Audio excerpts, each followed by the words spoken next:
ವಚನಗಳು. ನೀವು ನಿಮ್ಮ ಮನಸ್ಸಿನ ಭಾವದಲ್ಲಿ ಹೊಸಬರಾಗಿ ನೂತನ ಸ್ವಭಾವವನ್ನು ಧರಿಸಿಕೊಳ್ಳ್ರಿ.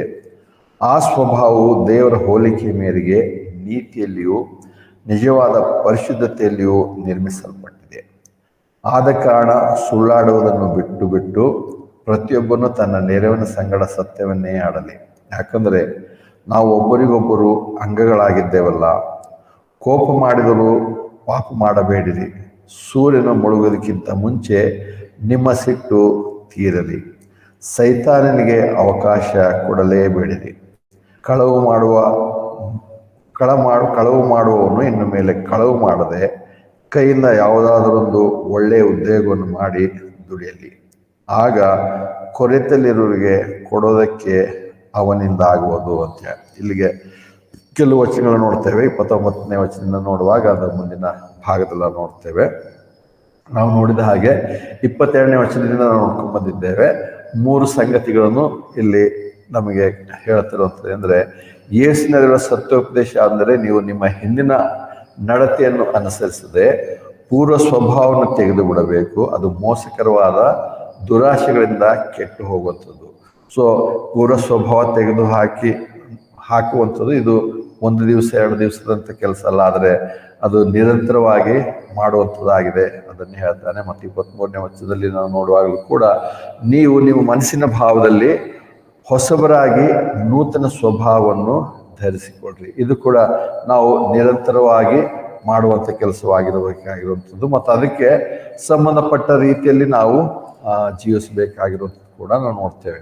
ಅದರ ನಂತರ 24ನೇ ವಚನಕ್ಕೆ ನೋಡುವಾಗ, ಆ ಸ್ವಭಾವವು ದೇವರ ಹೋಲಿಕೆ ಮೇರೆಗೆ ನೀತಿಯಲ್ಲಿಯೂ ನಿಜವಾದ ಪರಿಶುದ್ಧತೆಯಲ್ಲಿಯೂ ನಿರ್ಮಿಸಲ್ಪಟ್ಟಿದೆ ಅಂತೇಳಿ. ಅಂದರೆ ಮುಂಚಿನ 2 ಸ್ವಭಾವಗಳು, ಮುಂಚಿನ 2 ಬದಲಾವಣೆಗಳಾಗಬೇಕಾದ್ರೆ ಆತನ ಹೇಳುವಂಥದ್ದು ಅಂದರೆ, ಆ ಸ್ವಭಾವ ದೇವರ ಹೋಲಿಕೆ ಮೇರೆಗೆ ನೀತಿಯಲ್ಲಿಯೂ ನಿಜವಾದ ಪರಿಶುದ್ಧತೆಯಲ್ಲಿಯೂ ನಿರ್ಮಿಸಲ್ಪಟ್ಟಿದೆ. ಸೊ ಅದು ನಿರ್ಮಿಸಲ್ಪಟ್ಟಿರುವಂಥದ್ದು ನಮ್ಮಲ್ಲಿ ಅದನ್ನೇ ನೂತನ ಮನುಷ್ಯ ಅಥವಾ ನೂತನ ಸೃಷ್ಟಿ ಅಂತ ಹೇಳುವಂಥದ್ದು.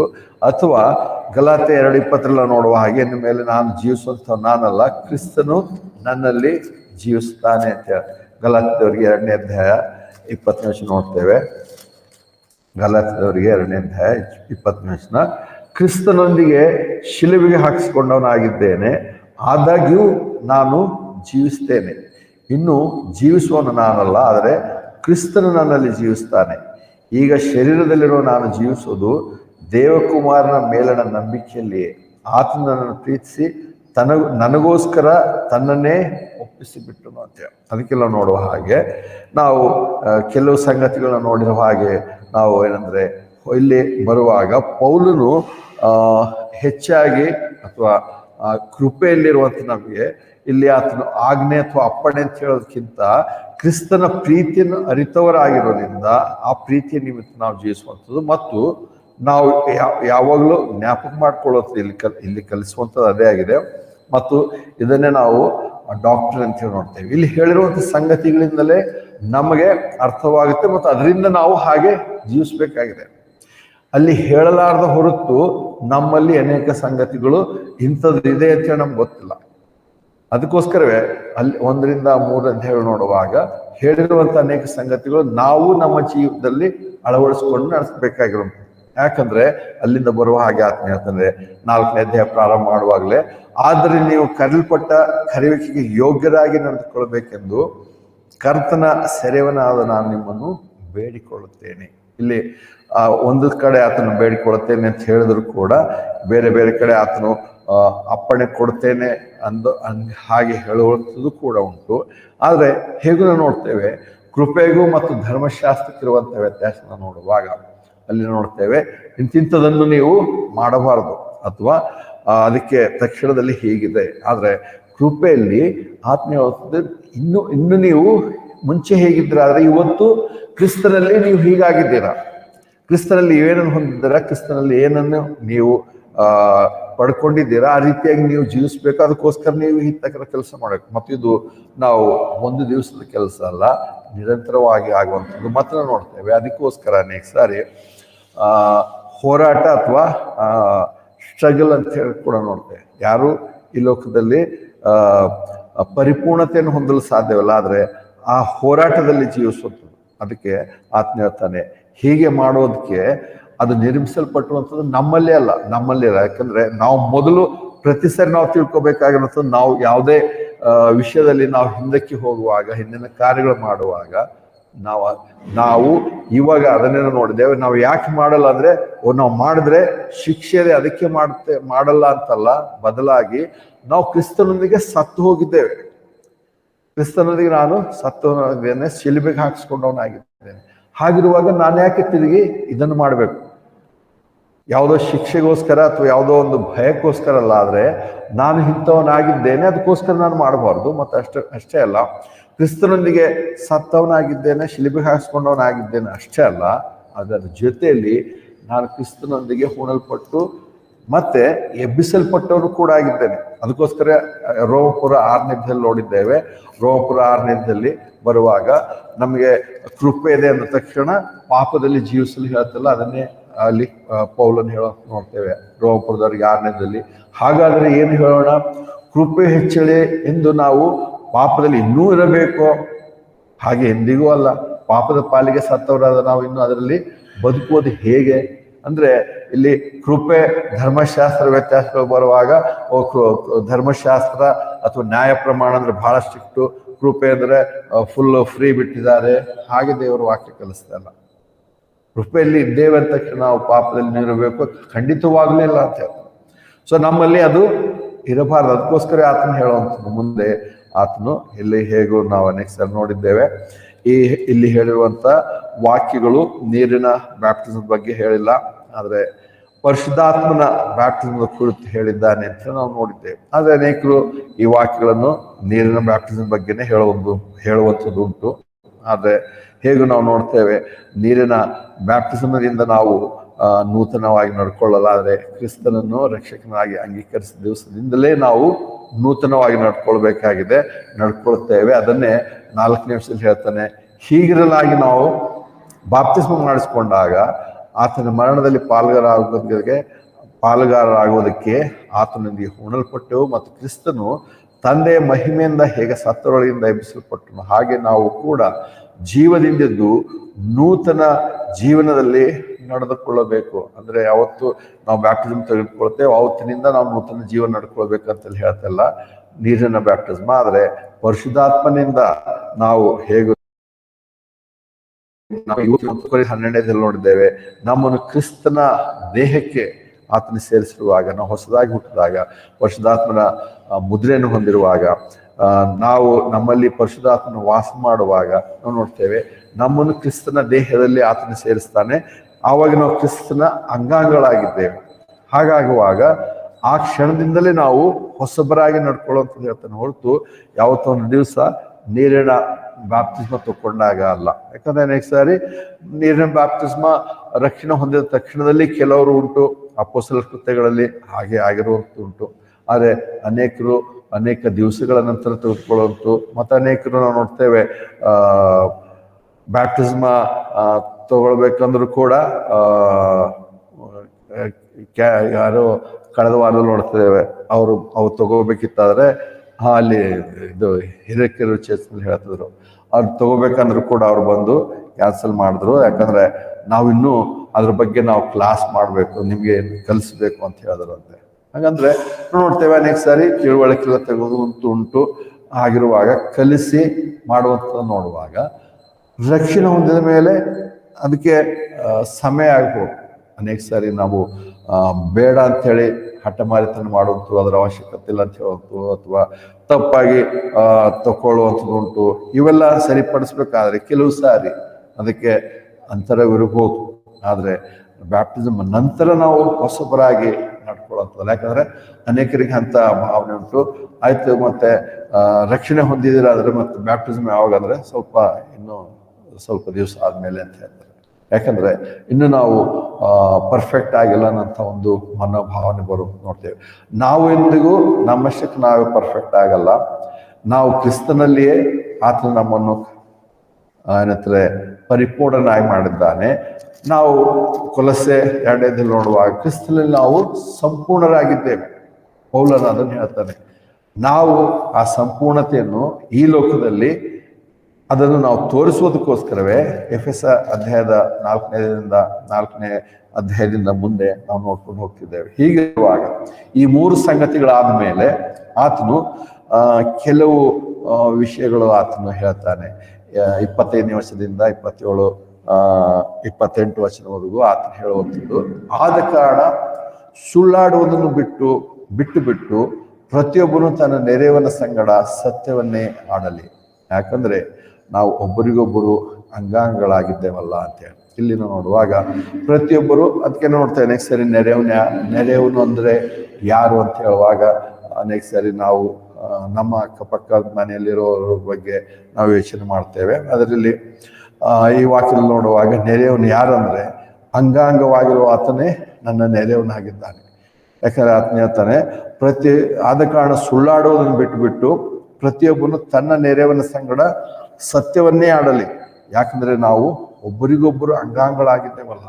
ಸೊ ಒಬ್ಬರಿಗೊಬ್ಬರು ಅಂಗಾಂಗಗಳಾಗಿರುವಂಥವರೇ ನಮ್ಮ ನೆರೆಯವರು. ಅದನ್ನು ನಾವು ಮೊದಲನೇದಾಗಿ ನೆನಪು ಮಾಡ್ಕೋಬೇಕಾಗಿರುವಂಥದ್ದು. ಕ್ರಿಸ್ತನ ದೇಹದಲ್ಲಿ ನನ್ನೊಂದಿಗೆ ಇನ್ನೊಬ್ಬರು ಅಂಗಾಂಗಗಳಾಗಿರುವಂಥವ್ರು. ಅವರ ಜೊತೆಯಲ್ಲಿ ಇನ್ನು ಮೇಲೆ ಸುಳ್ಳಾಡುವುದನ್ನು ಬಿಟ್ಟುಬಿಟ್ಟು ಆದ ಕಾರಣ ಯಾವ್ದ ಕಾರಣ ಅಂತಂದ್ರೆ 22ನೇ ವರ್ಷದಿಂದ 24ನೇ ವರ್ಷವರೆಗೂ ಆತನ ಹೇಳಿರುವಂಥದ್ದು, ಪೂರ ಸ್ವಭಾವ ತೆಗೆದು ಬಿಡಬೇಕು, ನೂತನ ಮನಸ್ಸನ್ನು ಹೊಂದಬೇಕು. ಯಾಕಂದ್ರೆ ನೀವು ನೂತನ ಸ್ವಭಾವದಲ್ಲಿ ನಿಜವಾದ ಪರಿಶುದ್ಧತೆಯಲ್ಲಿಯೂ ನಿರ್ಮಿಸಲ್ಪಟ್ಟಿದ್ದೇವೆ. ಈ ಪ್ರಜ್ಞೆ ಬಂದ ಮೇಲೆ ಆತ್ಮೀಯತೆ ಆದ ಕಾರಣ ನಾವು ಸುಳ್ಳಾಡುವುದನ್ನು ಬಿಟ್ಟು ಬಿಡಬೇಕು, ಒಬ್ಬರಿಗೊಬ್ಬರು ಸುಳ್ಳಾಡುವುದನ್ನು ಬಿಟ್ಟು ಬಿಡಬೇಕು ಅಂತೇಳಿ. ಆದರೆ ಇಲ್ಲಿ ಒಬ್ಬರಿಗೊಬ್ಬರು ಸುಳ್ಳಾಡುವುದನ್ನು ಬಿಟ್ಟು ಬಿಡುವಂತ ನೋಡುವಾಗ ಸರಿ ಹೇಗೋ ಇಲ್ಲಿ ವಾಕ್ಯ ಹೇಳುವಾಗ ನಾವು ಒಬ್ಬರಿಗೊಬ್ಬರು ಸುಳ್ಳಾಡುವಂತ ಬಿಟ್ಟು ಬಿಡ್ಬೇಕಂತೇಳಿ ಇರುವಂಥದ್ದೇ ಪ್ರಾಥಮಿಕವಾಗಿ ನಾವು ನೋಡ್ತೇವೆ. ಆದರೆ ನೆಕ್ಸ್ಟ್ ಸಾರಿ ಇವತ್ತು ಚರ್ಚ್ನಲ್ಲಿ ಸುಳ್ಳುಗಳು ಬೋಧಿಸುವಂಥದ್ದು ಅನೇಕ ಸಂಗತಿಗಳುಂಟು.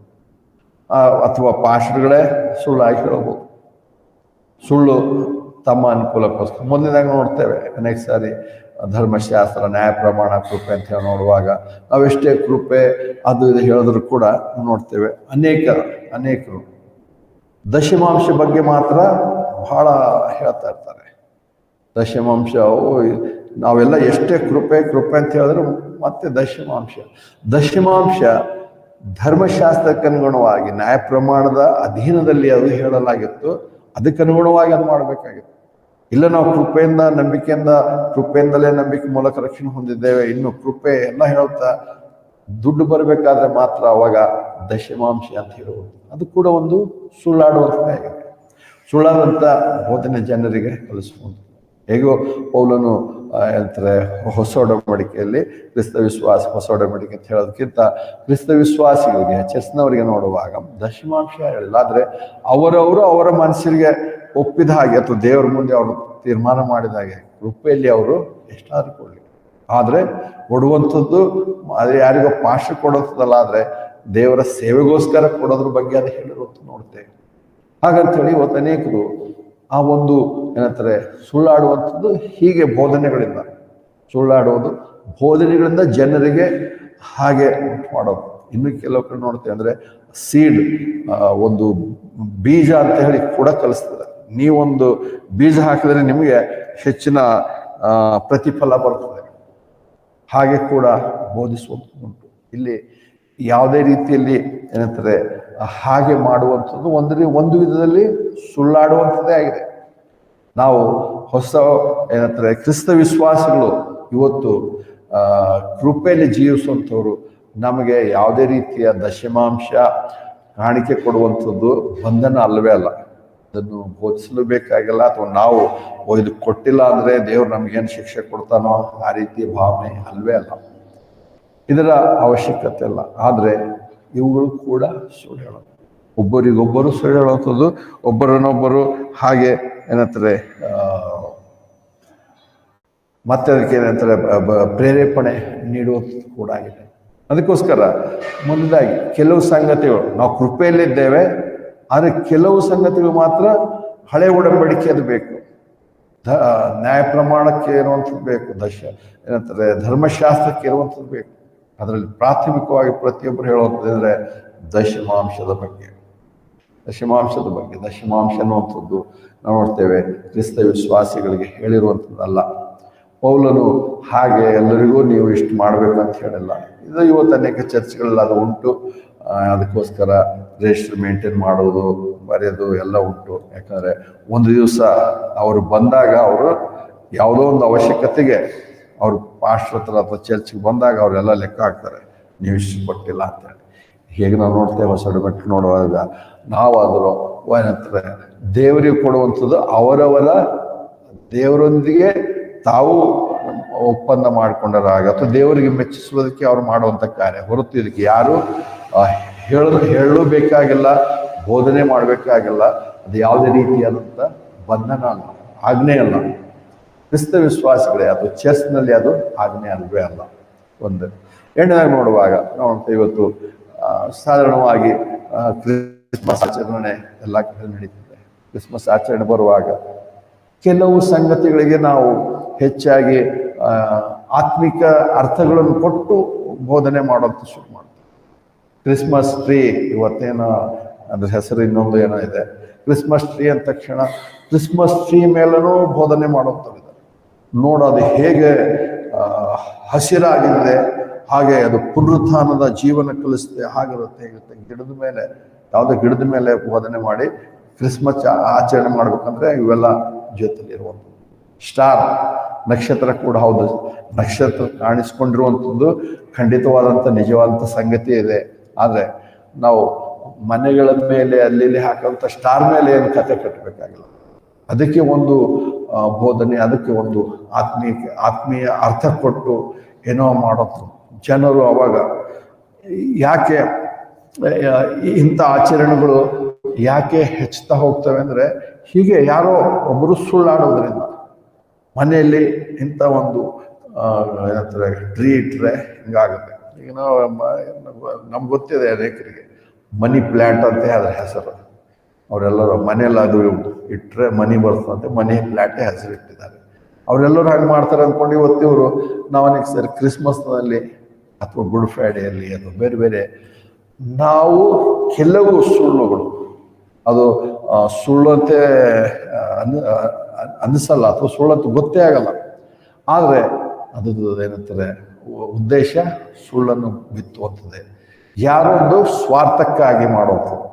ಇಲ್ಲಿ ಹೀಗೆ ಮಾಡುವಂಥದ್ದಲ್ಲ, ಇವುಗಳ ಮೂಲಕ ಕ್ರಿಸ್ಮಸ್ ಆಚರಿಸುವಂಥದ್ದಲ್ಲ. ಕ್ರಿಸ್ಮಸ್ ಹೇಗೂ ನಾವು ನೋಡ್ತೇವೆ, ನಮ್ಗೆ ಗೊತ್ತಿರೋ ಪ್ರಕಾರ ಏನಂದರೆ ಕರ್ತನಾದ ಯೇಸು ಕ್ರಿಸ್ತನು ಈ ಲೋಕಕ್ಕೆ ಮನುಷ್ಯನಾಗಿ ಆತನು ಜನಿಸಿ ಬಂದಿರುವಂಥ ಉದ್ದೇಶ, ಅದನ್ನು ನಾವು ಕಂಡು ಅದನ್ನು ನಾವು ಸಾರುವಂಥದ್ದು, ಅದರಲ್ಲಿ ಆನಂದ ಪಡುವಂಥದ್ದು, ಅದರ ಸಂದೇಶದಲ್ಲಿ ನಾವು ಜೀವಿಸುವಂಥದ್ದು ಈ ಒಂದು ಏನಂತಾರೆ ಸಂದರ್ಭ ಆಗಿರುವಂಥದ್ದು. ಹಾಗಂತ ಕ್ಷಣದಲ್ಲಿ ನಾವು ಉಳಿದ ವರ್ಷದ ಎಲ್ಲ ಭಾಗಗಳಲ್ಲಿ ಮತ್ತೆ ಕ್ರಿಸ್ಮಸ್ ಬಗ್ಗೆ ಯೋಚನೆ ಮಾಡಬಾರ್ದಂತೇನಿಲ್ಲ. ಯಾವಾಗಾದ್ರೂ ನಾವು ಮಾಡ್ಬೋದು, ಯಾವಾಗಾದ್ರೂ ಹಾಡುಗಳನ್ನು ಹಾಡ್ಬೋದು. ಆದರೆ ಹೇಗೂ ನೋಡ್ತೇವೆ ಒಂದು ಸಂದರ್ಭ ಅದಕ್ಕೋಸ್ಕರ ನೇಮಿಸಲ್ಪಟ್ಟಾಗ ಅದಕ್ಕೆ ಸಂಬಂಧಪಟ್ಟಂಥ ಹಾಡುಗಳು, ವಾಕ್ಯಗಳು ಬೋಧನೆ ಮಾಡುವಾಗ ತಪ್ಪೇನಿಲ್ಲ. ಸುಳ್ಳಾಡೋದನ್ನು ಬಿಟ್ಟು ಸರಿಯಾಗಿರುವಂಥದ್ದು ಆಡುವಂಥದ್ದು ಬೇಕಾಗಿರುವಂಥದ್ದು. ಯಾಕಂದರೆ ಅಲ್ಲಿ ಹೇಳ್ತಾನೆ ಎಫೆಸ 4:25 ಆದ ಕಾರಣ ಸುಳ್ಳಾಡೋದನ್ನು ಬಿಟ್ಟು ಪ್ರತಿಯೊಬ್ಬನು ತನ್ನ ದೇವನ ಸಂಗಡ ಸತ್ಯವನ್ನೇ ಆಡಲಿ. ಯಾಕಂದರೆ ನಾವು ಒಬ್ಬರಿಗೊಬ್ಬರು ಅಂಗಗಳಾಗಿದ್ದೇವಲ್ಲ. ಇಲ್ಲಿ ಬರುವಂಥದ್ದು ಕೊನೆಗೆ ಬರುವಾಗ ನಾವು ಯಾವಾಗಲೂ ನೆನಪು ಮಾಡುವಂಥದ್ದು, ನಾವು ಕ್ರಿಸ್ತನ ದೇಹದ ಅಂಗಾಂಗಗಳಾಗಿದ್ದೇವೆ. ಕ್ರಿಸ್ತರೇ ನಮ್ಮ ಶಿರಸ್ಸಾಗಿದ್ದಾನೆ. ಆತನಿಗೆ ನಾವು ಆತನು ಒಪ್ಪುವಂಥ ರೀತಿಯಲ್ಲಿ ನಾನು ಜೀವಿಸಬೇಕು ಹೊರತು ಮತ್ತೆ ನಾವು ಧರ್ಮಶಾಸ್ತ್ರ ಅಥವಾ ಹೋಗ್ಬೇಕಾಗಲ್ಲ. ನನಗೆ ಶಿರಸ್ಸು ಕರ್ತನಿದ್ದಾನೆ. ಕರ್ತನು ನನಗೆ ಏನೆಲ್ಲ ಮಾಡಿದ್ದಾನೆ. ಆತನ ಕೃಪೆಯಿಂದ ನನ್ನನ್ನು ರಕ್ಷಿಸಿದ್ದಾನೆ. ಆತನ ದೇಹದ ಅಂಗಾಂಗವನ್ನಾಗಿ ಮಾಡಿದ್ದಾನೆ. ಆತನ ಪ್ರೀತಿ, ನಿರಂತರವಾದ ಪ್ರೀತಿಯಿಂದ ನನ್ನನ್ನು ಆತನ ಸೆಳೆದಿದ್ದಾನೆ, ರಕ್ಷಿಸಿದ್ದಾನೆ. ಇವುಗಳು ನೋಡುವಾಗ ನಾನು ಹೇಗೆ ತಿರುಗಿ ಹಳೆ ಸ್ವಭಾವದಲ್ಲಿ ಅಥವಾ ಪಾಪದಲ್ಲಿ ನಾವು ಜೀವಿಸಬೇಕು ಅದನ್ನು ಕಲಿಸಿರುವಂಥದ್ದು. ಮತ್ತು ಅದು ನಾವು ದಿನೇ ದಿನೇ ಹಳೆ ಸ್ವಭಾವವನ್ನು ಸದೆಬಡಿಯುತ್ತಾ ಹಳೆ ಸ್ವಭಾವವನ್ನು ನಿರ್ಬಲವಾಗಿ ಮಾಡುವಂತೆ ನಾವು ಜೀವಿಸಬೇಕಾಗಿದೆ. ಮತ್ತು ಹಳೆ ಸ್ವಭಾವಕ್ಕೆ ಹೊಸ ಸ್ವಭಾವಕ್ಕೆ ನಾವು ಏನೋ ಮಾಡ್ತೇವೆ ಅಂತಲ್ಲ. ಯಾಕಂದ್ರೆ ಹೊಸ ಸ್ವಭಾವ 24ನೇ ವರ್ಷ ಹೇಳಿರುವಂಥದ್ದು, ಆ ಸ್ವಭಾವವು ದೇವರ ಹೋಲಿಕೆ ಮೇರೆಗೆ ನೀತಿಯಲ್ಲಿಯೂ ನಿಜವಾದ ಪರಿಶುದ್ಧತೆಯಲ್ಲಿ ನಿರ್ಮಿಸಲ್ಪಟ್ಟಿದೆ. ನೋಡುವಾಗ ಈ ನಮ್ಮಲ್ಲಿರುವಂಥ ಸ್ವಭಾವಕ್ಕೆ ನೋಡುವಾಗ ಹೇಗೆ ನಾವು ನಮ್ಮಲ್ಲಿ ಪರಿಶುದ್ಧಾತ್ಮನ ವಾಸ ಮಾಡ್ತಾನೆ, ಆತನ ಸ್ವಭಾವ ಅಂತಲ್ಲ, ಅಥವಾ ಆತನಿಗೆ ನಾವೇನು ಬಲ ಕೊಡೋಕ್ಕಾಗಲ್ಲ. ಬದಲಾಗಿ ನಮ್ಮಲ್ಲಿ ನೂತನವಾಗಿ ಸೃಷ್ಟಿಸುವಂತ ಸ್ವಭಾವಕ್ಕೆ ನಾವು ಹೇಗೆ ಪರಿಶುದ್ಧಾತ್ಮನಿಗೆ ಅನುಸಾರವಾಗಿ ಜೀವಿಸುವಾಗ ಶಿರಸ್ಸಾಗಿರುವಂಥ ಕ್ರಿಸ್ತನ ಅಧೀನದಲ್ಲಿ, ಆತನ ನಿಯಂತ್ರಣದಲ್ಲಿ, ಆತನಿಗೆ ಮೆಚ್ಚುಗೆಯಾಗಿ ನಾವು ಜೀವಿಸ್ತಾ ಹೋದರೆ ಹೊಸ ಸ್ವಭಾವಕ್ಕೆ ನಾವು ಬಲ ಕೊಡ್ತೇವೆ. ಮತ್ತು ಆ ಸ್ವಭಾವವೇ ಹಳೆ ಸ್ವಭಾವದೊಂದಿಗೆ ಹೋರಾಟ ಮಾಡುವಂಥದ್ದಾಗಿದೆ. ನಾವು ಹೊರಗೆ ನಿಂತ್ಕೊಂಡು ಯಾವುದಕ್ಕೆ ನಾವು ಸಹಾಯ ಮಾಡೋಣ ಅಂತಿಲ್ಲ. ಯಾವ ಸ್ವಭಾವ ನಾವು ಬಲಪಡಿಸ್ತೇವೋ ಆ ಸ್ವಭಾವವೇ ಅಲ್ಲಿ ಹೋರಾಟ ಮಾಡುವಂಥದ್ದು. ಮತ್ತು ಅದು ಏನಂತಾರೆ, ಹೊಸ ಸ್ವಭಾವ ಹೇಗೆ ಕರ್ತನ ಬರುವಾಗ ಅದೇ ಗೆಲ್ಲುವಂಥದ್ದಾಗಿದೆ. 26 ನೋಡ್ತೇವೆ, ಕೋಪ ಮಾಡಿದರೂ ಪಾಪ ಮಾಡಬೇಡಿರಿ, ಸೂರ್ಯನು ಮುಳುಗೋದಕ್ಕಿಂತ ಮುಂಚೆ ನಿಮ್ಮ ಸಿಟ್ಟು ತೀರಲಿ ಎಂಬುದಾಗಿ ಇಲ್ಲಿ ನೋಡ್ತೇವೆ. ಅಂದರೆ ಕೋಪ, ಮತ್ತು ಅಲ್ಲಿ ನೋಡ್ತೇವೆ ಇಂಗ್ಲೀಷ್ನಲ್ಲಿ ಬೇರೆ ಬೇರೆ ಪದಗಳು ಉಂಟು, ಆದರೆ ಹೇಗೂ ನಮ್ಮೆಲ್ರಿಗೂ ಕೋಪ ಒಂದೇ ನಮ್ಗೆ ಕಾಣುತ್ತೆ. ಮತ್ತು ಕೋಪ ಜೊತೆಯಲ್ಲಿ ಅನೇಕ ಸಾರಿ ಜೊತೆಯಲ್ಲಿ ನಾವು ಕನ್ನಡದಲ್ಲಿ ಅರ್ಥ ಮಾಡ್ಕೋಬೇಕಾದ್ರೆ ದ್ವೇಷ ಅಂತ ಹೇಳ್ತೇವೆ. ಮತ್ತು ಅನೇಕ ಸಾರಿ ಏನಂತಾರೆ, ಕೋಪ ನಮ್ಮ ಕೋಪ ಗ್ರಜ್ಗೆ ತಿರುಗುವಂಥದ್ದಾಗಿದೆ. ನಾವು ಇಷ್ಟು ದಿವಸದಿಂದ ಹೀಗಿದ್ದೇವೆ, ಇಷ್ಟು ದಿವಸ ನಾನು ಕಾಯ್ಕೊಂಡಿದ್ದೆ, ಅಥವಾ ಇಷ್ಟು ದಿವಸ ನಾನು ಅಂದರೆ ನಾವು ಅಷ್ಟು ದಿವಸದಿಂದಲೂ ಅದನ್ನು ಬೆಳೆಸುತ್ತಾ ಬಂದಿದ್ದೇವೆ. ಆ ಕೋಪ ಕೊನೆಗೆ ಎಲ್ಲಿಗೆ ತಿರುಗುತ್ತೆ ಅಂದರೆ ಮುಯಿ ತೀರಿಸುವಂತಹ ರೀತಿಗೆ ಅದು ತಿರುಗಿ ಹೋಗುತ್ತೆ. ಅದಕ್ಕೆಲ್ಲ ಆತ್ಮೀಯ ಹತ್ತಿರುವಂಥದ್ದು ಎಷ್ಟು ಸರಳವಾಗಿ ಬರೆದಿರುವಂಥದ್ದು, ಆದರೆ ಅಷ್ಟು ಸರಳವಾಗಿ ನಾವು ನಡ್ಕೊಳ್ಳಲ್ಲ. ಯಾಕಂದರೆ ಕೋಪ ಮಾಡಿದರೂ ಪಾಪ ಮಾಡಬೇಡ್ರಿ. ಯಾಕಂದರೆ ಆತ್ಮೀಯ ಹೇಳ್ತಾನೆ, ಆ ಕೋಪದ ಸ್ವಭಾವ ಸೈತಾನನು ಒಂದು ವೇಳೆ ಉಪಯೋಗಿಸೋದಕ್ಕೆ ಸಾಧ್ಯತೆ ಉಂಟು. ಕರ್ತನಾದ ಯೇಸು ಕ್ರಿಸ್ತನು ಕೂಡ ಕೋಪ ಮಾಡಿಕೊಂಡನು. ಆತನು ಏನಂತಾರೆ, ದೇವಾಲಯದಲ್ಲಿ ಹೋಗಿ ಅಲ್ಲಿ ಮಾರುವಂಥ ಟೇಬಲ್ಗಳನ್ನು ಎಲ್ಲ ಬಿಸಾಡಿ ಅವರನ್ನು ಹೊಡೆದು ಓಡಿಸಿದನು. ಆತನಿಗೆ ಕೋಪ ಆಯ್ತಾದ್ರೆ ಆತನ ಹೇಗೂ ಅಲ್ಲ ನೋಡ್ತೇವೆ, ಸೈತಾನನಿಗೆ ಅವಕಾಶ ಕೊಡಲಿಲ್ಲ. ಮತ್ತು ಇನ್ನೊಂದು ಕಡೆ ನೋಡ್ತೇವೆ, ಆತನ ಏನಂತಾರೆ ಪರಿಸರು ಬಂದು ಆತನಿಗೆ ಒಬ್ಬ ಏನಂತಾರೆ ಕೈ ಬಲಹೀನತೆ ಇರುವಂಥವನಿಗೆ ಸಬ್ಬತ್ ದಿವಸದಲ್ಲಿ ಸ್ವಸ್ಥ ಮಾಡಿರುವಾಗ ಅವರು ಬಂದು ಆತನ ಕೇಳ್ತಾರೆ, ಏನು ಈ ರೀತಿಯಾಗಿ ಬರೆದಿಲ್ವಾ, ಧರ್ಮಶಾಸ್ತ್ರದಲ್ಲಿ ಬರೆದಿಲ್ವಾ? ಅದಕ್ಕೆ ನೋಡ್ತೇವೆ ಯಾಕೆ ನಮಗೆ ಧರ್ಮಶಾಸ್ತ್ರ ಕೃಪೆಯಲ್ಲಿ ಅಂತ ಹೇಳಿ ನೋಡುವಾಗ ಅದೇ ವ್ಯತ್ಯಾಸ ನೋಡ್ತೇವೆ. ಧರ್ಮಶಾಸ್ತ್ರದಲ್ಲಿ ಹೀಗೆ ಬರೆದಿದೆ, ಮನೆಯ ಪ್ರಕಾರ ಮಾಡಲೇಬೇಕು. ಅವರ ಉದ್ದೇಶ ಯೇಸು ಕ್ರಿಸ್ತನಿಗೆ ಹೇಳಿದ ಧರ್ಮಶಾಸ್ತ್ರದಲ್ಲಿ ಸಬ್ಬತ್ ದಿವಸ ಏನು ಕೆಲಸ ಮಾಡ್ಬಾರಂತೆ ಅಷ್ಟೇ, ಬರೆದಿದ್ದೆಲ್ಲ ಮಾಡಬೇಡ್ರಿ ಅಷ್ಟೇ, ಅವ್ರು ಹೇಳೋದಷ್ಟೇ, ನಮ್ಗೆ ಬೇಕು ಅಷ್ಟೇ ಅಂತೀವಿ ಅವರು. ಅದಕ್ಕೆ ಕರ್ತನಲ್ಲಿ ಕೇಳ್ತಾನೆ, ಹಾಗಾದ್ರೆ ಸಬ್ಬತ್ ದಿವಸದಲ್ಲಿ ಒಳ್ಳೆಯದನ್ನು ಮಾಡೋದು ಸರಿ ಅಲ್ವಾ? ಅವಾಗ ಆ ಒಂದು ಭಾಗದಲ್ಲಿ ಒಂದು ಯಾವ ವಾಕ್ಯದಲ್ಲಿ ಹೋಗ್ತಲ್ಲ ಅಂದ್ರೆ ಅಲ್ಲಿ ಆತನ ಕೋಪಗೊಂಡು ಅವರನ್ನು ನೋಡಿದನು ಅಂತ ನೋಡಿ. ಅಂದ್ರೆ ನೀವು ಹೇಗೆ ಕೆಲವು ವಾಚನಗಳನ್ನು ನಿಮ್ಮ ಅನುಕೂಲಕ್ಕೋಸ್ಕರ, ಮತ್ತು ಅಷ್ಟೇ ಅಲ್ಲ ಏನಂದ್ರೆ ಅವರ ಅನುಕೂಲನೂ ಅಲ್ಲ, ಆದರೆ ಕೇವಲ ಇತರರನ್ನು ತಪ್ಪಿಗೆ ಎಷ್ಟೊಂದು ಸರಿ ನೋಡ್ತೇವೆ, ಎಷ್ಟೊಂದು ಸರಿ ಬರೆದಿರುವಂಥದ್ದು ಯೇಸು ಕ್ರಿಸ್ತನ ತಪ್ಪಿಗೆ ಸಿಕ್ಕಿಸುವುದಕ್ಕೋಸ್ಕರವೇ ಬಂದರು. ಮತ್ತು ಆ ವಾಕ್ಯಗಳ ಮುಂದಿನ ಭಾಗದಲ್ಲಿ ಹೇಳ್ತಾರೆ, ಅವಾಗ ಅವರು ಇನ್ಮೇಲೆ ನಾವು ಇವಾಗ ಈತನನ್ನು ಹೇಗೆ ಸಾಯಿಸೋಣ ಅಂಥೇಳಿ ಅವರು ಯೋಚನೆ ಮಾಡೋಕ್ಕೆ ಶುರು ಮಾಡಿದ್ರು ಅಂತೇಳಿ. ಅಂದರೆ ಅಲ್ಲಿ ನೋಡ್ತೇವೆ, ಅಲ್ಲಿ ಕರ್ತನಿಂದ ಉಂಟಾದಂಥ ಕೋಪ ಅದು ಏನಂತಾರೆ ಸಕಾರಾತ್ಮಕವಾಗಿದ್ದು ಅದು ದೇವರ ವಾಕ್ಯದ ಅರ್ಥವನ್ನೇ ಸೂಚಿಸುವಂಥದ್ದಾಗಿತ್ತು. ಆದರೆ ಅವರಲ್ಲಿ ಹುಟ್ಟಿರುವಂಥ ಕೋಪ ಅದು ಆತನನ್ನು ಮರಣಕ್ಕೆ ಒಪ್ಪಿಸುವಂತೆ, ಆತನನ್ನು ಸಾಯಿಸುವುದಕ್ಕೆ ಎಡೆ ಮಾಡಿಕೊಳ್ಳುವಂಥ ರೀತಿಯಲ್ಲಿ ಆ ಕೋಪ ಬಂತು. ಅಂದರೆ ಆ ಸ್ವಭಾವ ಆ ಮಟ್ಟಕ್ಕೆ ನಾವು ಹೋಗುವಾಗಲೇ ಸೈತಾನನು ಅವಕಾಶ ಹುಡುಕ್ತಾ ಇರ್ತಾನೆ. ಅದಕ್ಕೆ 27 ನೋಡ್ತೇವೆ, ಸೈತಾನನಿಗೆ ಅವಕಾಶ ಕೊಡಲೇಬೇಡ್ರಿ. ಇದು ಹೇಗೂ ನಾವು ನೋಡ್ತೇವೆ ಕೋಪದ ಜೊತೆಯಲ್ಲಿ ಆ ವಾಕ್ಯ ಹೇಳಿರುವಂಥದ್ದು. ಯಾಕಂದ್ರೆ ನಾವು ಕೋಪ ಹಾಗೆ ಇಟ್ಕೊಂಡು ನಾವು ಆ ಕೋಪ ವಿಧದಲ್ಲಿ ನಾವು ಕೋಪ ತೋರಿಸ್ತೇವೆ. ಆದರೆ ಆ ಕೋಪ ಇಲ್ಲಿ ಹೇಳೋ ಪ್ರಕಾರ ಸೂರ್ಯನ ಮುಳುಗೋದಕ್ಕಿಂತ ಮುಂಚೆ ನಿಮ್ಮ ಸಿದ್ಧತೆಯಲ್ಲಿ, ಅಂದರೆ ಹೇಗೂ ಸೂರ್ಯನ ಮುಳುಗೋದಕ್ಕಿಂತ ಮುಂಚೆ ನಾವೇನು ಮಾಡಲಿಕ್ಕಿಲ್ಲ, ಆದರೆ ಅಟ್ಲೀಸ್ಟ್ ನಾವು ರಾತ್ರಿ ಪ್ರಾರ್ಥನೆ ಮಾಡುವಂಥ ಕುಟುಂಬ ಪ್ರಾರ್ಥನೆ ಮಾಡುವಂಥದ್ದಾಗಲಿ ಅಂತ ನಾವು ವೈಯಕ್ತಿಕ ಮಲ್ಕೊಳ್ಳೋದಕ್ಕಿಂತ ಮುಂಚೆ ಆದರೂ ನಾವು ಅದಕ್ಕೆ ನಾವು ಯಾರ ಮೇಲೆ ಕೋಪ ಮಾಡ್ಕೊಂಡಿರೋ, ಯಾರ ಮೇಲೆ ಹೇಗೆ ನನ್ನ ದ್ವೇಷ ಸಾಧನೆ ಮಾಡಕ್ಕೆ ಹೋಗಿದನೋ ತಪ್ಪಾಗಿದೆ. ಮತ್ತೆ ಹೇಗೆ ನಾವು ನೋಡ್ತೇವೆ, ಪರಿಶುದ್ಧಾತ್ಮ ನಮಗೆ ಅದನ್ನು ತಿಳಿಪಡಿಸ್ತಾನೆ. ನಾವು ಅದರಿಂದ ವಾಪಸ್ ಬರಲೇಬೇಕಾಗಿದೆ ಹೊರತು ನಾವು ಅದರಲ್ಲೇ ಇರಬೇಕಾಗಿಲ್ಲ. ಆದರೆ ಇಲ್ಲಿ ವಾಕ್ಯದಲ್ಲಿ ಹೇಳುವಾಗ ಸೂರ್ಯನ ಮುಳುಗೋಕ್ಕಿಂತ ಮುಂಚೆನೇ ನಿಮ್ಮ ಸಿಟ್ಟು ತೀರಲಿ. ಒಂದು ವೇಳೆ ನಾವು ಹಾಗೆ ಇಟ್ಕೊಂಡ್ರೆ ಸೈತಾನ ಅದನ್ನೇ ಅವನ ಅನುಕೂಲಕ್ಕೋಸ್ಕರ ಅಥವಾ ಏನಂತಾರೆ ನಾವು ನಮ್ಮ ಹೊಸ ಸ್ವಭಾವದಲ್ಲಿ ಬದ್ಧರಾಗುವಂತೆ ಹಳೆ ಸ್ವಭಾವ ಬಲಪಡಿಸುವಂತೆ ಆತನ ಉಪಯೋಗಿಸ್ತಾನೆ. ಮತ್ತು ಅದೇ ಆ ಕೋಪ ಅನೇಕ ಸಾರಿ ಬೇರೆ ಬೇರೆ ಒಂದು ಪರಿಣಾಮ ಅಥವಾ ಅಂತ್ಯಕ್ಕೆ ಅದು ಹೋಗುವಂಥದ್ದಾಗಿದೆ. ಆ ಕೋಪನೆ ಮುಂದೆ ಮರ್ಡರ್ ಆಗುವಂಥದ್ದು ಕೂಡ ಆಗ್ಬೋದು.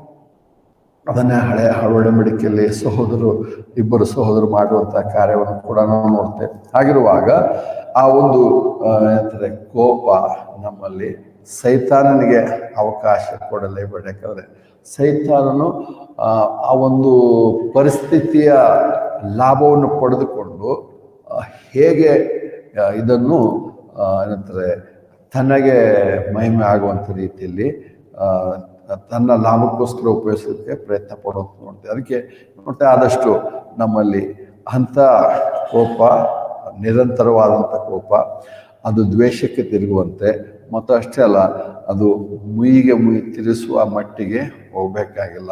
ಯಾಕಂದರೆ ಸೈತಾನನಿಗೆ ಅದು ಅವಕಾಶ ತಗೊಳ್ಳುವಂಥ ಚಾನ್ಸಸ್ ಉಂಟು. ಅದನ್ನು ಬೇಡ ಅಂತ ಅದಕ್ಕೆ ಆತ್ಮ ಹೇಳ್ತಾನೆ. ಇವೆಲ್ಲ ಮಾಡೋದು ಯಾಕೆ ಅಂದರೆ ಮತ್ತೆ ತಿರುಗಿ ನೋಡುತ್ತೇವೆ. ಯಾಕಂದರೆ ನಿಮ್ಮಲ್ಲಿ ಇನ್ನು ಪೂರ್ವ ಸ್ವಭಾವ ನಿಮ್ಮಲ್ಲಿಲ್ಲ, ಹೊಸ ಸ್ವಭಾವಕ್ಕನುಸಾರವಾಗಿ ನಡೆಯಿರಿ. ನೀವು ನೂತನ ಮನಸ್ಸನ್ನು ಧರಿಸ್ಕೊಳ್ರಿ. ಆ ಸ್ವಭಾವ ದೇವರ ಹೋಲಿಕೆ ಮೇರೆಗೆ ನೀತಿಯಲ್ಲಿ ನಿಜವಾದ ಪರಿಸ್ಥಿತಿ ನಿಲ್ಲಿಸಲ್ಪಟ್ಟಿದೆ. ಇರುವಾಗ ನೀವು ಇವುಗಳನ್ನು ಮಾಡ್ಕೊಂಡು ಹೋಗ್ರಿ. ಕೊನೆಯದಾಗಿ ನಾವು ನೋಡ್ತೇವೆ 28ನೇ ವಚನಕ್ಕೆ ಬರುವಾಗ, ಕಳವು ಮಾಡುವವನು ಇನ್ನು ಮೇಲೆ ಕಳವು ಮಾಡದೆ ಕೈಯಿಂದ ಯಾವುದಾದರೊಂದು ಒಳ್ಳೆಯ ಉದ್ಯೋಗವನ್ನು ಮಾಡಿ ದುಡಿಯಲಿ. ಆಗ ಕೊರತೆಯಲ್ಲವರಿಗೆ ಕೊಡೋದಕ್ಕೆ ಅವನಿಂದ ಆಗುವುದು ಅಂತೇಳಿ ಎಲ್ಲ ನೋಡುವಾಗ ಕಳವು ಮಾಡುವವನು ಇನ್ನು ಮೇಲೆ ಕಳವು ಅಂದರೆ ಹೇಗೋ ಅದು ಭಾಳ ಕಠಿಣವಾಗಿ ಭಾಳ ಏನಂತಾರೆ ಕಠೋರವಾಗಿ ಹೇಳಬೇಕು ಅಪೇಕ್ಷೆ ಪಡ್ತೇವೆ ನಾವು. ಹಂಗೆ ಹೇಳ್ಬೋದು, ಹಿಂಗೆ ಇನ್ನು ಮೇಲೆ ಕಳವು ಮಾಡೋ ಇನ್ನು ಮೇಲೆ ಕಳವು ಮಾಡಬಾರ್ದು, ಹಿಂಗೆ ಎಷ್ಟು ಸರಳವಾಗಿ ಹೇಳಬಾರ್ದಿತ್ತು, ಸ್ವಲ್ಪ ಸ್ಟ್ರಾಂಗ್ ಆಗಿ ಹೇಳಬೇಕಿತ್ತು ಅಂತ ಅಪೇಕ್ಷೆ. ಆದರೆ ಕೃಪೆಯಲ್ಲಿ ಪೌಲನು ಬೋಧನೆ ಮಾಡುವಾಗ ಇಂಥ ಸಂಗತಿಗಳನ್ನೇ ಆತನ ಹೇಳಿರುವಂತ ನೋಡ್ತೇವೆ. ಅದೇ ವ್ಯತ್ಯಾಸ ನ್ಯಾಯ ಪ್ರಮಾಣದಲ್ಲಿ ಅಥವಾ ಧರ್ಮಶಾಸ್ತ್ರದಲ್ಲಿ ನೋಡಿದ್ರೆ ಅಲ್ಲಿ ಹಾಗೆ ಹೇಳ್ತಿರ್ಲಿಲ್ಲ. ಇನ್ಮೇಲೆ ಕಳವು ಮಾಡೋನು ಕಳವೇ ಇರಲಿ ಅಷ್ಟು ಸರಳವಾಗಿ ಹೇಳ್ತಿರ್ಲಿಲ್ಲ. ಕಳವು ಮಾಡಿದ್ರೆ ಇಂಥ ಶಿಕ್ಷೆ ಹಿಂಗೆ ಮಾಡ್ತೀನಿ ಇಲ್ಲಿ ಹೇಳ್ತಾನೆ. ಇಲ್ಲಿರುವಾಗ ಅಂದ್ರೆ ಇಲ್ಲಿ ಯಾರಿಗೆ ಆತ ಹೇಳ್ತಾರೋ ಕ್ರಿಸ್ತ ವಿಶ್ವಾಸಿಗಳಿಗೆ ಮತ್ತು ಯಾರು ದೇಹದ ಅಂಗಾಂಗಗಳಾಗಿದ್ದಾರೋ ಅವರಿಗೆ ಹೇಳ್ತಾ ಇದ್ದಾನೆ. ಅಂದ್ರೆ ಅಲ್ಲಿ ಕೆಲವರು ಕಳವು ಮಾಡುವಂತಿದ್ರೇನು ಅವರಿಗೆ ಆತನ ಚಿತ್ರತ ನೀವು ನಿಮ್ಮ ಪೂರ್ವ ಸ್ವಭಾವದಲ್ಲಿ ಇದು ಮಾಡಿ ಇಲ್ಲಿ ಮತ್ತು 1 ಕೊರಿಂಥದಲ್ಲಿ ಮತ್ತು ಏನಂತಾರೆ ಗಲಾತ್ಯದಲ್ಲಿ ಬೇರೆ ಬೇರೆ ಕಡೆ ಹೇಳುವಾಗ ನಿಮ್ಮಲ್ಲಿ ಕೆಲವರು ಅಂಥವ್ರಾಗಿದ್ದೀರಿ.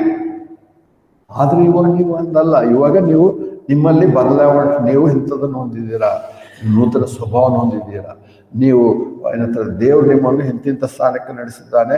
ಇವತ್ತು ಪರಲೋಕದಲ್ಲಿ ನೀವು ಕ್ರಿಸ್ತನಿಗೆ ಪರಲೋಕದಲ್ಲಿ ನೀವು ಆಸೀನರಾಗಿದ್ದೀರಾ.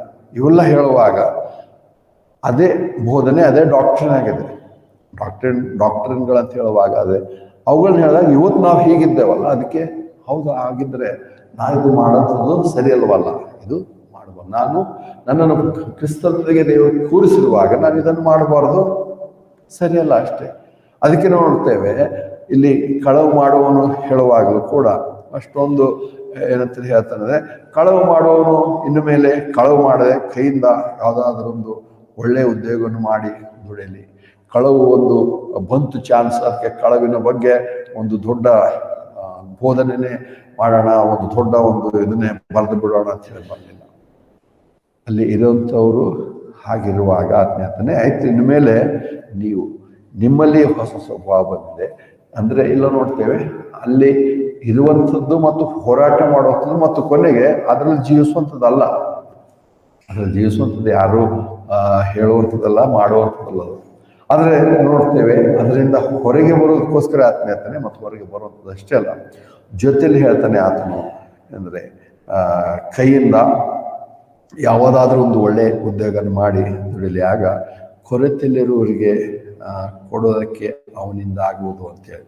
ಸೊ ಇಲ್ಲಿ ಮತ್ತೆ ಕೊಡೋದಕ್ಕೆ ನೋಡುವಾಗ ಹೇಗೂ ಚಾರಿಟಿ ಅಂತೇಳಿ ನೋಡುವಾಗ ಇವತ್ತಿನ ಅರ್ಥದಲ್ಲಿ ಹೊರಗೆ ಸಮಾಜ ಸೇವೆ ಅದು ಮಾಡೋಕ್ಕೆ ಅಲ್ಲ. ಅಂದರೆ ಇಲ್ಲಿ ನಾವು ಇನ್ನೊಬ್ಬ ಅಂಗಾಂಗಗಳಿಗೆ ನಾವು ಕೊರತೆಯಲ್ಲಿರೋರಿಗೆ ಕೊಡೋದಕ್ಕೋಸ್ಕರವೇ, ನಾವು ಇನ್ನೊಂದು ಅಂಗಕ್ಕೆ ನಾವು ಸಪೋರ್ಟ್ ಆಗಿ ನಿಂತ್ಕೊಳ್ಳೋದು, ಬಲವಾಗಿ ನಾವು ನಿಂತ್ಕೊಳ್ಳುವಂಥದ್ದು, ಅದಕ್ಕೆ ಸಹಾಯ ಮಾಡುವಂಥದ್ದು, ಅದನ್ನು ಏನಂತಾರೆ ವೃದ್ಧಿಪಡಿಸುವಂಥದ್ದು, ಅದರ ಹಿತವನ್ನು ಬಯಸುವಂಥದ್ದು. ಈ ಸಂಗತಿಗಳನ್ನು ನಾವು ಏನಂತಾರೆ ಹೊಸ ಸ್ವಭಾವವನ್ನು ಹೊಂದಿದ್ದೀರಾ ಅಂತೇಳಿ ಹೇಳುವಾಗಲೇ ನಮಗೆ ಪೌಲನು ಹೇಳುವಂಥದ್ದು. ಅದಕ್ಕೆ ನಾವು ಯಾವಾಗ ನೆನಪು ಮಾಡ್ತೇವೆ, ಕೊರಿಂಥದಲ್ಲಿರುವಂಥ ಚರ್ಚಿನವರಿಗೆ ಪೌಲನು ಹೇಳ್ದ, ಏನು ನಿಮ್ಮ ದೇಹವು ಪರಿಶುದ್ಧಾತ್ಮನ ಆಲಯ ನಿಮ್ಗೆ ಗೊತ್ತಿಲ್ವೋ? ಅಂದರೆ ಇಲ್ಲಿವರೆಗೂ ಅವ್ರಿಗೆ ಗೊತ್ತಿರಲಿಲ್ಲ, ಅದನ್ನ ಹೇಳಿದಾಗ ಅವ್ರಿಗೆ ಗೊತ್ತಾಯ್ತು. ಗೊತ್ತಾದ ಮೇಲೆ ಹೌದು ನಾವು ಹೀಗೆ ಮಾಡಿರುವಂಥ ತಪ್ಪು, ಇನ್ಮೇಲೆ ಅದನ್ನು ಮಾಡಬಾರ್ದು, ನಾವು ನಮ್ಮಲ್ಲಿ ಪರಿಶುದ್ಧಾತ್ಮನಿದ್ದಾನೆ. ಆಗ ತಕ್ಷಣ ಅವ್ರು ಹೇಳಿದ ತಕ್ಷಣ ನಮಗೇನೋ ಅನುಭವ ಆಯಿತು, ಅವಾಗ ಪರಿಶುದ್ಧಾತ್ಮ ಬಂದಂಗೆ ನಮ್ಗೆ ಗೊತ್ತಾಯ್ತಲ್ಲ. ದೇವರ ವಾಕ್ಯ ಹೇಳಿದಾಗಲೇ, ದೇವರ ವಾಕ್ಯ ನಂಬಿದಾಗಲೇ ನಮ್ಮನ್ನು ದೇವರಾತ್ಮ ಸತ್ಯಕ್ಕೆ ನಮ್ಮನ್ನು ನಡೆಸ್ತಾನೆ. ಅದನ್ನೇ ಯೋಹಾನ 14, 15, 16 ಕರ್ತನು ಹೇಳಿರುವಂಥದ್ದು. ಪರಿಶುದ್ಧಾತ್ಮನ ಕಳಿಸ್ತೇನೆ, ಆತನನ್ನು ಕಳಿಸಿದಾಗ ಆತನು ನಿಮ್ಮನ್ನೆಲ್ಲ ಸಕಲ ಸತ್ಯಗಳಿಗೆ ಆತನು ನಿಮ್ಮನ್ನು ನಡೆಸುತ್ತಾನೆ ಅಂತ ಹೇಳಿರುವಂಥದ್ದು. ಆ ಒಂದು ಸಂಗತಿಗೆ ದೇವರು ನಮ್ಮನ್ನು ತಂದಾಗ ನಾವು ನೋಡ್ತೇವೆ, ನೂತನ ಮನಸ್ಸಿನ ಭಾವದಲ್ಲಿ ಹೊಸಬರಾಗಿ ನೂತನ ಸ್ವಭಾವವನ್ನು ಧರಿಸಿಕೊಂಡವರಾಗಿ ನಾವು ಜೀವಿಸಬೇಕಾಗಿದೆ. ಅಂದರೆ ಆ ಹಳೆ ಸ್ವಭಾವ ಆದಷ್ಟು ನಾವು ಏನಂದರೆ ತೆಗೆದು ಹಾಕಿಬಿಡಬೇಕು, ಮತ್ತು ಹಳೆ ಸ್ವಭಾವ ನಿರಂತರವಾಗಿ ತೆಗೆದು ಹೋಗ್ತಿರ್ಬೇಕು. ಯಾಕಂದರೆ 22ನೇ ಕೊನೆ ಭಾಗದಲ್ಲಿ ನೋಡ್ತೇವೆ, ಅದು ಮೋಸಕರವಾದ ದುರಾಶೆಗಳಿಂದ ಕೆಟ್ಟು ಹೋಗುವಂಥದ್ದು. ಅದಕ್ಕೋಸ್ಕರವೇ ಆ ಸ್ವಭಾವವನ್ನು ನಮ್ಮಿಂದ ತೆಗೆದುಹಾಕಲು ಏನಂತಾರೆ ದೇವರ ಆತ್ಮೀಯ ವಾಕ್ಯಗಳು ಹೇಳಿರುವಂಥದ್ದು ನೋಡ್ತೇವೆ. ಇಂದು ನಾವು ಕರ್ತನ ಮೇಜಿನಲ್ಲಿ ನಾವು ಪಾಲ್ಗೊಳ್ಳಲಿಕ್ಕಿದ್ದೇವೆ. ಹೀಗಿರುವಾಗ 1 ಕೊರಿಂಥದಲ್ಲಿ ನಾವು ನೋಡ್ತೇವೆ, ನಾವು ಇಲ್ಲಿ ಹೇಳಿರುವಂಥ ವಚನಗಳ ಪ್ರಕಾರ ನಾವಿನ್ನು ನೋಡ್ತೀವಿ ನೂತನ ಸ್ವಭಾವವನ್ನು ನಾವು ಧರಿಸಿಕೊಂಡಿದ್ದೇವೆ. ಮೋಸಕರವಾದ ದುರಾಶೆಗಳು ಕೆಟ್ಟು ಹೋಗುವಂಥದ್ರಿಂದ ನಾವು ಆ ಸ್ವಭಾವವನ್ನು ತೆಗೆದು ಹಾಕಿದ್ದೇವೆ, ಅಥವಾ ನಮ್ಮಲ್ಲಿ ಇನ್ನೂ ಇದೆಯಾ ಆಗಿರೋದಾದರೆ ನಾವು ಇನ್ನೊಂದು ಆವರ್ತಿ ನಾವು ಕರ್ತನಲ್ಲಿ ಕೇಳಿದವರಾಗಿ ನೂತನ ಸ್ವಭಾವ ಹೊಂದುವಂಥ ಮನಸ್ಸಿನಿಂದ ಹಳೆಯದನ್ನು ತೆಗೆದುಹಾಕಿ ಆತನಲ್ಲಿ ಕ್ಷಮಾಪಣೆಯನ್ನು ಹೊಂದಿದವರಾಗಿ ನಾವು ಕರ್ತನ ರಾತ್ರಿಯ ಅನ್ಯೋನ್ಯತೆ ಭೋಜನ ಅಂತ ಕರಿತೀವಲ್ಲ, ಅದರಲ್ಲಿ ಪಾಲುಗಾರಾಗುವಂಥದ್ದು. 1 ಕೊರಿಂಥ 13ನೇ 11ನೇ ಅಧ್ಯಾಯದಲ್ಲಿ ನೋಡ್ತೇವೆ. 1 ಕೊರಿಂಥ 11ನೇ ಅಧ್ಯಾಯ, ಯಾಕಂದರೆ ನಾನು ನಿಮಗೆ ಒಪ್ಪಿಸಿಕೊಟ್ಟ ಉಪದೇಶವನ್ನು ಕರ್ತನಿಂದ ಹೊಂದಿದ್ದನು. ಅದೇನೆಂದರೆ, ಕರ್ತನಾದ ಯೇಸು ತಾನು ಹಿಡಿದುಕೊಳ್ಳಲ್ಪಟ್ಟ ರಾತ್ರಿಯಲ್ಲಿ ರೊಟ್ಟಿ ತೆಗೆದುಕೊಂಡು ಸ್ತೋತ್ರ ಮಾಡಿ ಅದನ್ನು ಮುರಿದು, ತೆಗೆದುಕೊಳ್ಳ್ರಿ, ತಿನ್ನಿರಿ, ಇದು ನಿಮಗೋಸ್ಕರ ಮುರಿಯಲ್ಪಟ್ಟ ನನ್ನ ದೇಹ, ನನ್ನ ನೆನೆಸಿಕೊಳ್ಳೋದಕ್ಕೋಸ್ಕರ ಇದನ್ನು ಮಾಡ್ರಿ ಎಂದನು. ಅದೇ ರೀತಿಯಾಗಿ ಊಟವಾದ ಮೇಲೆ ಆತನ ಪಾತ್ರೆ ತೆಗೆದುಕೊಂಡು, ಈ ಪಾತ್ರೆ ನನ್ನ ರಕ್ತದಲ್ಲಿರುವ ಹೊಸ ಒಡಂಬಡಿಕೆಯಾಗಿದೆ, ನೀವು ಅದರಲ್ಲಿ ಪಾನ ಮಾಡುವಾಗೆಲ್ಲ ನನ್ನ ನೆನೆಸಿಕೊಳ್ಳೋದಕ್ಕೋಸ್ಕರ ಇದನ್ನು ಮಾಡ್ರಿ ಅಂದನು. ಯಾಕಂದರೆ ನೀವು ಈ ರೊಟ್ಟಿಯನ್ನು ತಿಂದು ಈ ಪಾತ್ರೆಯಲ್ಲಿ ಪಾನ ಮಾಡುವಷ್ಟು ಸಾರಿ ಕರ್ತನ ಮರಣವನ್ನು ಆತನ ಬರುವ ತನಕ ಪ್ರಸಿದ್ಧಪಡಿಸ್ತೀರಿ.